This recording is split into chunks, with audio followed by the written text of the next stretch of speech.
Have you ever been asked to prove that something doesn't exist? Isn't it a tricky proposition? To explore this, let's delve into the concept of proof. Imagine you're trying to prove your friend's new dog's existence versus proving it doesn't exist. Quite challenging, right? This brings us to a fascinating principle, the burden of proof, which revolves around the responsibility to prove a claim. Let's first understand what burden of proof is.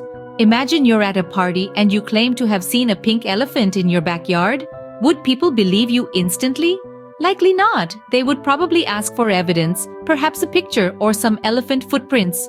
They're not being unreasonable. After all, pink elephants are not a common sight. You made the claim, so it's up to you to provide the evidence. This is the first example of the burden of proof.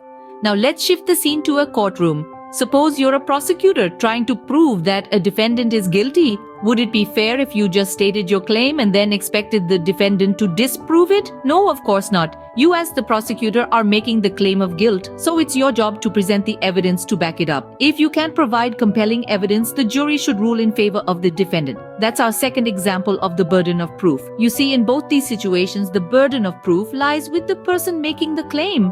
If you say you've seen a pink elephant, you need to prove it. If you claim someone is guilty, you need to prove it. It's not up to the other party to disprove your claim. So the burden of proof always lies with the person making the claim, not the one questioning or doubting it. Now, if someone claims the existence of a divine entity, who holds the burden of proof? This question brings us to the God hypothesis, the notion that a higher power or deity exists. When applied to such a hypothesis, the concept of the burden of proof becomes particularly intriguing. Those who assert the existence of God, or any deity for that matter, carry the burden of proof. It is their responsibility to provide evidence or reasons that substantiate their claim. On the other hand, it's not the responsibility of the non-believer or the skeptic to disprove God's existence.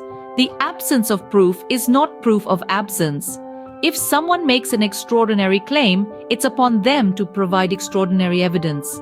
This concept, the burden of proof, keeps us grounded in rationality and reason. It encourages critical thinking and objective examination of claims, no matter how divine or worldly. Thus, the burden of proof is a powerful tool in the quest for truth.